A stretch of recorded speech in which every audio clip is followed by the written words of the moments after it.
Let's get started. Good evening, everyone. My name is Donovan Pacholl. I'm the owner of an adventure travel company called Embark.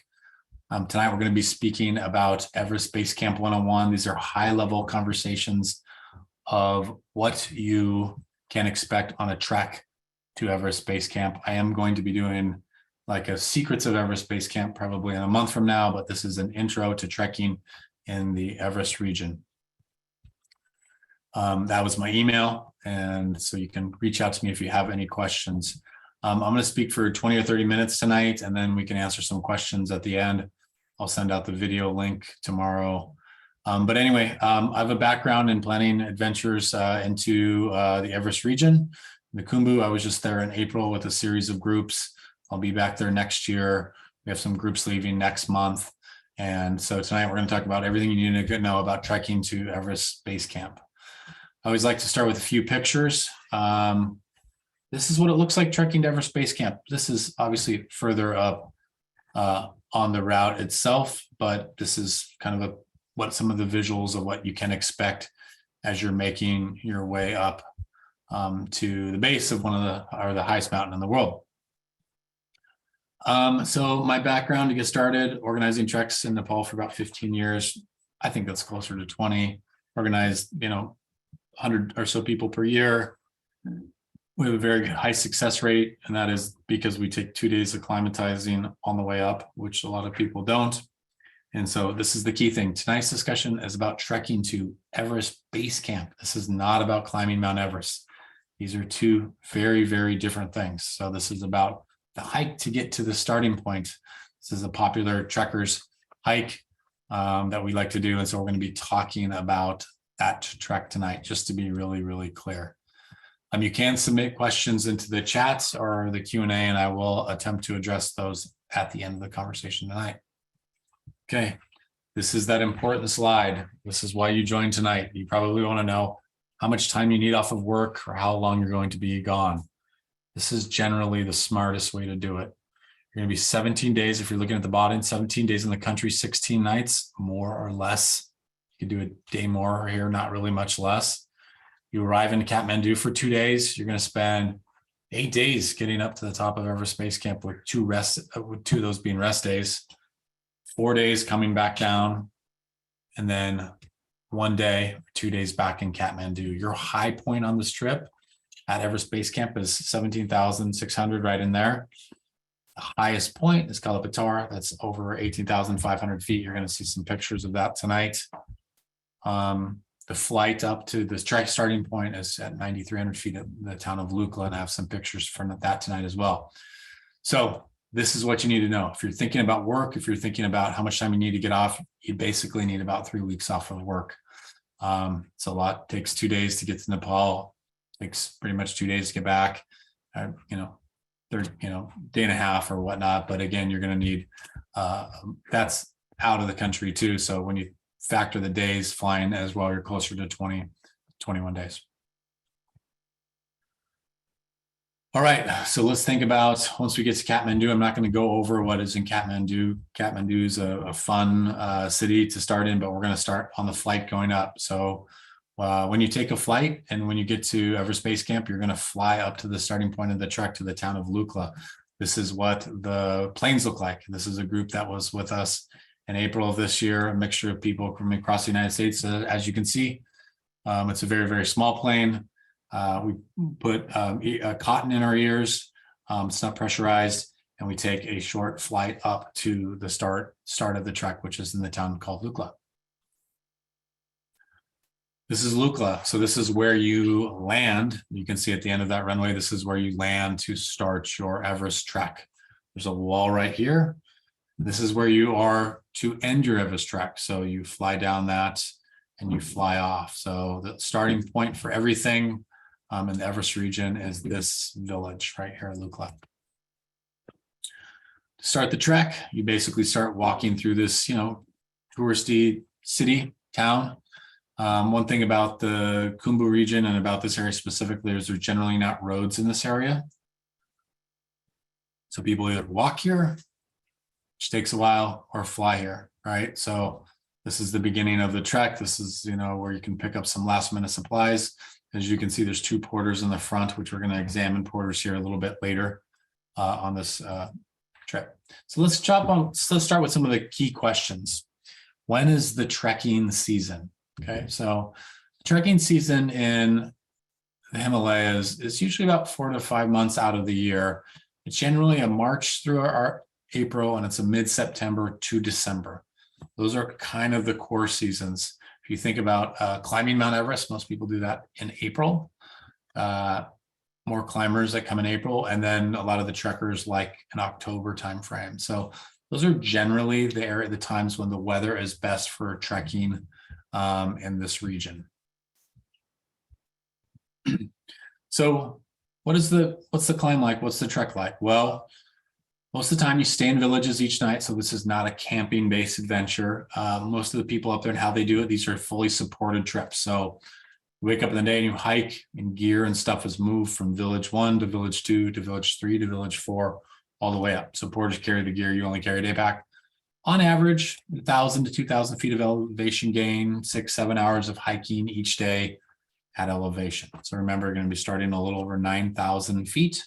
You're going to be hiking up to, hopefully if you go to the top of Kalapatar, 18,000 feet. So 9,000 feet of gain. So here's a little bit, just high level, 1 minute about the trek to Everest Base Camp. Everest Base Camp is less a destination than a state of mind. Verdant, chaotic, and wonderful. It's at the foot of the notorious Khumbu Icefall, the place at which all climbs of Mount Everest from the Nepal side begin. Embark relies on a carefully selected group of local guides to support these treks. We rely on their local knowledge to move our people back safely to Kathmandu. An Embark trek to Everest Base Camp is going to be an opportunity for a guest to experience considerable physical exertion, soaring snow-covered peaks, the likes of which you'll see nowhere else in the world. It's going to be a close encounter with the Sherpa people of the High Himal. Embark will get you there. It'll stretch the trekker's imagination, mind, and hamstrings. Everest Base.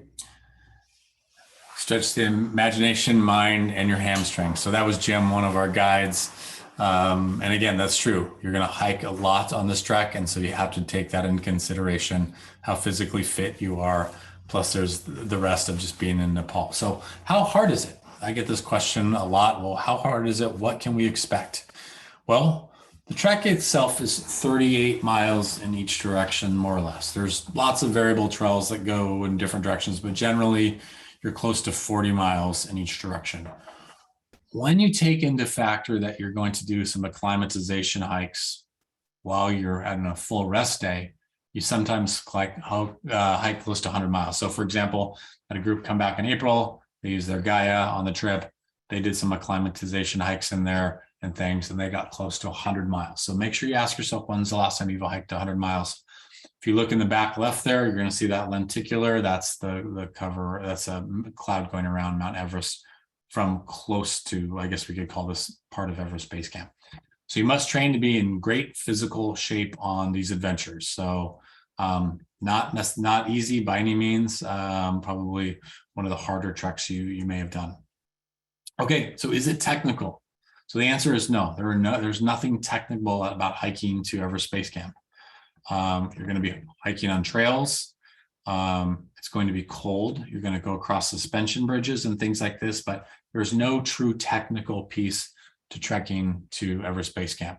There are technical mountains nearby that you can climb, but generally you're starting, and this is actually the first day of your trek, where you're trekking up to Namche Bazaar, crossing some of these kind of suspension bridges. So this is a quote technical piece of the adventure, I guess, if you wanted to say so, but no ice axes, no crampons, no ropes and are connected to guides or anything. This is a trek. This is an adventure trek.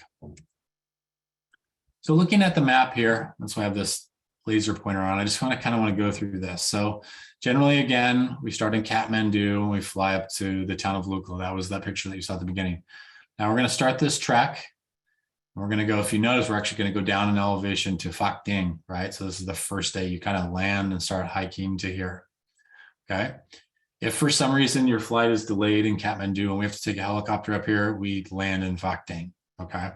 So spend the night here. And the next day, we actually have quite a big, if you look at this, 8,600 feet to over 11,000 feet. This is a big, huge day. So this is to Namche Bazaar. This is where we're going to spend 2 days of the trek. This is the acclimatization peak. We're going to move on to Tengboche. Okay.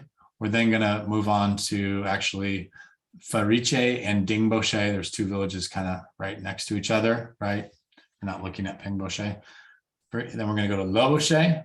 The Gorkshep, that's the final village before the walk to Everest Base Camp and back, 2.5 hours.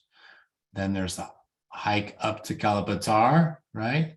Back down and all the way back down. Now there are other variations, there's other trails, but this is what we're talking about tonight, the standard trek to Everest Base Camp. Okay. So one of the things about the Everest Base Camp trip that's unique is you get to pass through villages where people live. There's lots of culture. This is a monastery at 12,000 feet in the city or in the town of Tengboche, and 80 monks live there. Sometimes you get to go inside like that and get blessings for your trek. There's a lot of fun culture. There's a lot of stupas like this. We get to go through the town of Namche Bazaar and see all these things. So people like this part of the trek to Everest Base Camp. So here's Namche. So Namche, you actually enter in right from the base right now. So you're kind of coming up these trails and there's this basically this crossing into Namche. So basically once a week, traders come down and they set up a kind of a camp, or not a camp, like trading stuff from China over here. And then this is the village. I think it's about 1,000 people. Obviously a tourist village as well. You can buy lots of things here now these days. It's a mixture of like West, old East meets West and things like that. It's great though. So you're going to spend 2 days here. You get a full day of hanging out. There's all sorts of things to do in Namche, but generally the smart thing, like I mentioned, is to do an acclimatization hike. This was a group of girls on a trek in April, and they were just doing some acclimatization hikes in those 2 rest days on the way back up. So what do you carry? So you basically carry your day pack. So if you've been on our Kilimanjaro trips or Machu Picchu trips or any of the other adventures with Embark, you basically are carrying rain gear in it and a day pack. These gentlemen right here were some of our porters from our last adventure. This is actually Pasang. He's one of the guides, but porters carry your gear up. It's a little bit different if you've done, I see some of you have done our Kilimanjaro treks. This is completely different than that. There's basically about half the number of porters than there are clients. So if we had 10 people on a trek, we'd have 5 porters. The reason is all of our food exists each day at each of the tea houses that are up there. Whereas in Kilimanjaro, or even on our trek to Machu Picchu, we bring the food with us. Our food already exists right up here, right? So when you're talking about that, you're talking about what can you bring? Like what can you bring? And so here's generally what it is. It's one large North Face duffel or whatever you want to do. You can put about 22 pounds in this for the flight up, the flight that goes from Lukla up. You can carry 10 pounds in your day pack. After you get back there, you can shift a few pounds into your duffel, but in general, people are going to bring about 25 pounds worth of gear. So if you've done our Kilimanjaro trek, it's pretty much the same as that, only, more socks and more underwear. So again, if you want to see a copy of this, reach out to me or message me or whatnot, but I can also send it. But you're basically bringing about 2 pairs of everything, right? 2 pairs of shorts, synthetic shirts, warm hiking pants and things like that, buff and things like that, sleeping bag, 0 to 10 degree. We can get them in Kathmandu, but it's the basic 1 bag of trekking gear. Okay. So where do you sleep? Well, you sleep in these things, which are called tea houses. So tea houses are like motels, I guess, a little bit. So here's a tea house. This is one of the last ones you go to. And basically, we're going to come up here. We're going to sleep inside. And this is what it looks like. This is actually a really, really big one here, and probably not the best representation. But as you can see, depending, this is a little bit more sparse because it's up higher, but you generally are sleeping in a scenario like this. So a lot of times there's bathrooms connected to them, or shared bathrooms. Do not necessarily need to bring sleeping bags on the trek, although most people end up bringing them and using them in combination. This is the outside of one of the tea houses where you stop for lunch or you maybe have dinner. And all these tea houses operate by serving meals when you're staying there as well.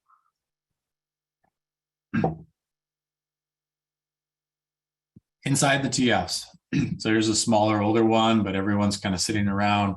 There's a stove in the middle, which is heating up the room. This is generally the only heated room in the area.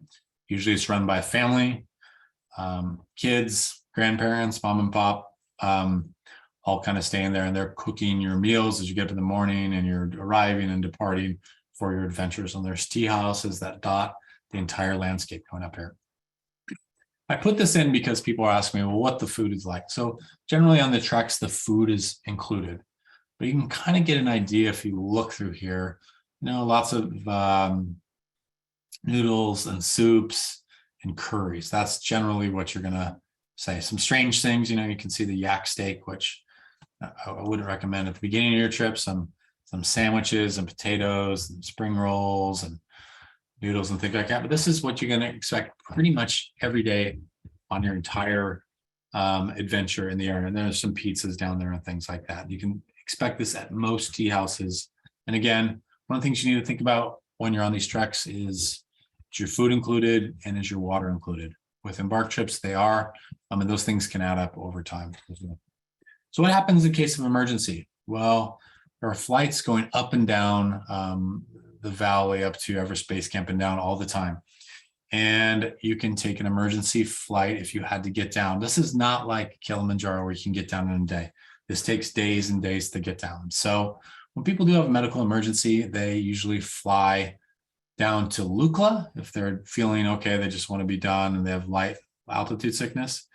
Lukla, which is the town where we started, and take their flight back, or they fly back to Kathmandu if they have a major emergency.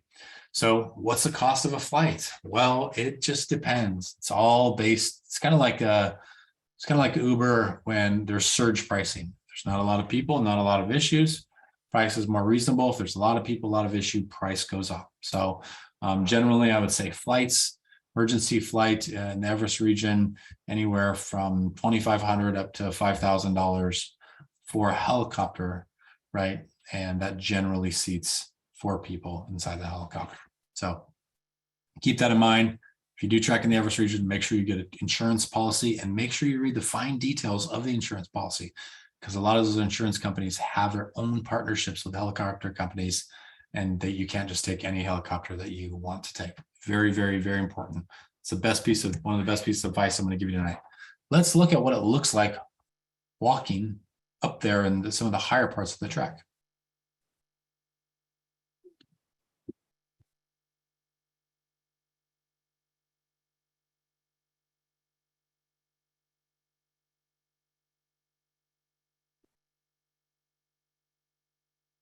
So as you can see, this is Tyler. He was on a trip earlier this year, used a nice camera, but as you can see what you can expect. I don't want to completely spoil it for you if any of you are going soon, but this is kind of what to expect. You can get some visuals of the trails here in a bit, but this is trekking, near the highest or with the highest mountains that are in the world.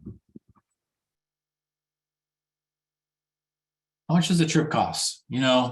This is one of those things where you're going to see the gamut of trips. It depends upon, is your flight included? Is water and food included? Is guides and porters included, right?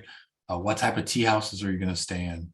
All of those things kind of are the permits included and things like that. Is the Kathmandu included? Are the transfers included? So in general, you're going to see something for 17, 18, 19 days on a supported trip, anywhere from $2,000 to $4,000 per person. That's generally what the area you're going to see. Could you go up here and do it by yourself and figure it all out on your own? Totally, 100%. But it takes more time. These are structured trips where you don't want to have to deal with all of that kind of stuff. You let us figure that out. So this is hiking down to Everest Base Camp. If you look closely, you can see the big camp, which is stretched out over quite a long distance. Now remember, from Everest Base Camp, you cannot see Mount Everest.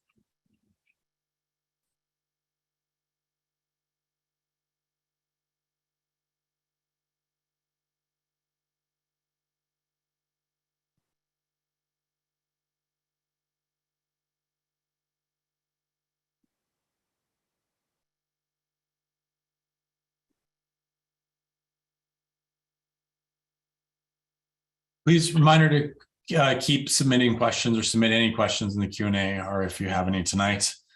So where is Everest Base Camp? Well, Everest Base Camp stretches out over quite a lot of areas, and people recently in the last 2 years spray painted this Everest Base Camp thing here onto this rock.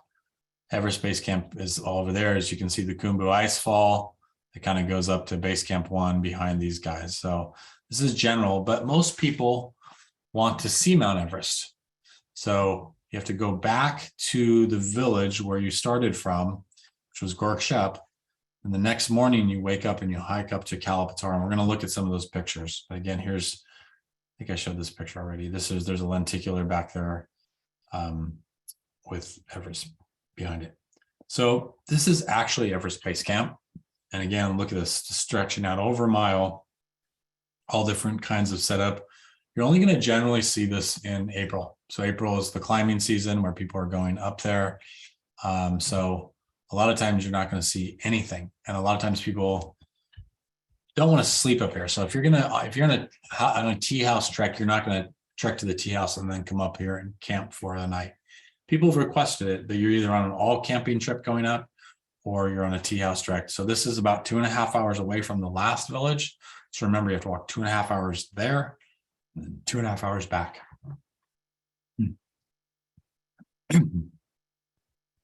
So this is a really important slide. This is that last village that you're at. This is the one called Gorkshep. This mountain right here is more than 18,000 feet. So when you go to Everest Base Camp, you're going to go that way. When you're going to go up to get the visual of the highest mountain in the world, this is over 18,000 feet. Look at this mountain behind it. Absolutely incredible. So this is where you're going to go over here to look over to Everest, Kalapatar. Do that in the morning, usually about an hour and a half to get to the top. Okay, so you get up here in the morning. It's really, really cold. Here's a group of group that was up there with us this year, and then they wait for this kind of shot. So I put 2 pictures in here. This was a landscape view, but as you can see, this is from apart. So this is kind of Everest right there in the background. This is, Everest Base Camp, and there's the trek up to Camp 1, right? So this is where everybody starts before they go back and go all the way up to here, right? So that's that. So it's another visual of it, top of the world, right there from Kalapatar. So I highly recommend that you go to Kalapatar if you're going to trek to Everest Base Camp. Everest Base Camp has a fun energy about it, but when you wake up the next morning, get up and suffer the final hour and a half to get up to the top of Kalapatar. That's where you do the banner pictures. That's where you've really reached the high peak.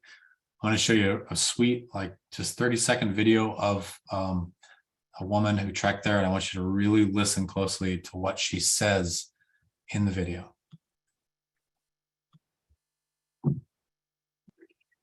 That was the hardest physical thing I have ever done. Harder than Ironman, harder than marathons, harder than growing an 11-pound human in my life. That was horrible. And where are we right now? We're at Kalapatar, looking at the top of the world.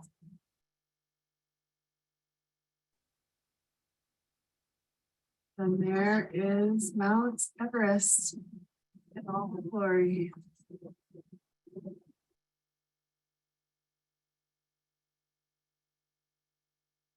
So I hope you heard that. Harder than marathon, Ironman, and growing an 11-pound human in your body. That was hard. So I want you to take that.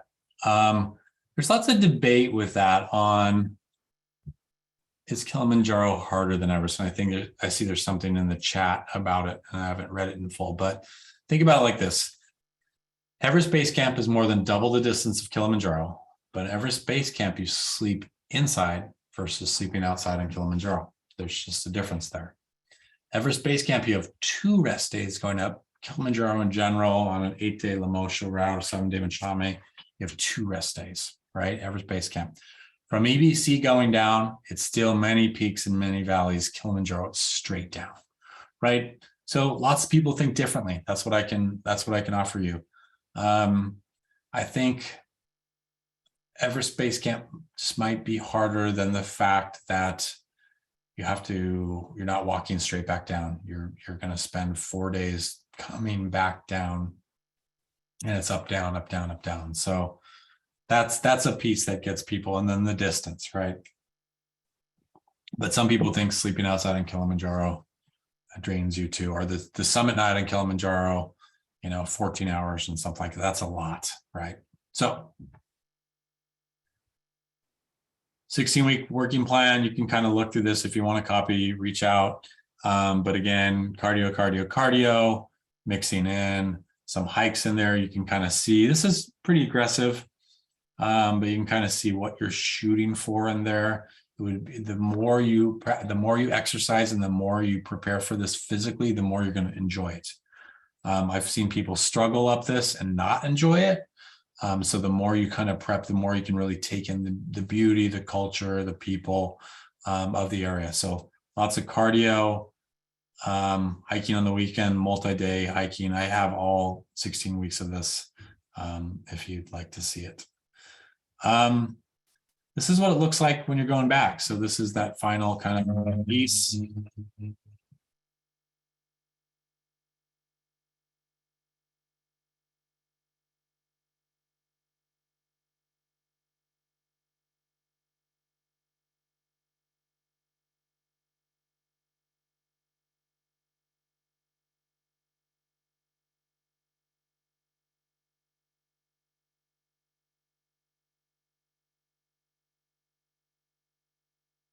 Yeah, so that is, that is the flight that takes back. That's the same when you come in. There are some people that come and do Island Peak. That is me right there in the middle. This is a 20,000 foot entry level peak. The approaches have changed a little bit in the last few years and during COVID, but this is a peak that you can do. It's off from Ding Boshe. So when you're hiking up and you go Namche and then you go Feriche, Ding Boshe, you can turn off and do this. This is about an extra 3 days. People hike up this and you can get some of the visuals. It's a 20,000 foot mountain with a fixed line, and you basically use a Jumar to pull yourself to the top. The lines are fixed in a couple of spots. Excuse me. Anyway, I think that's what I had for tonight. Didn't see too many questions in there. Do you have any recommendations for trip insurance carriers?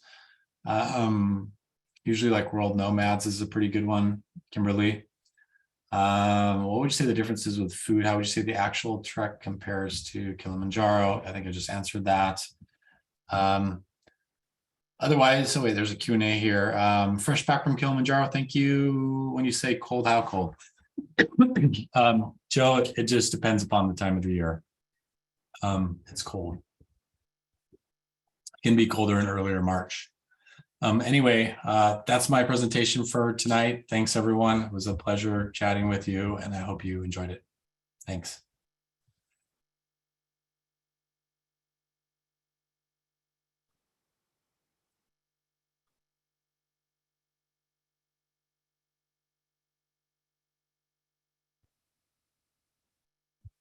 Yes, Kimberly, that is done as a group. That extra hike from base camp, that's done as a group, or sometimes it's optional.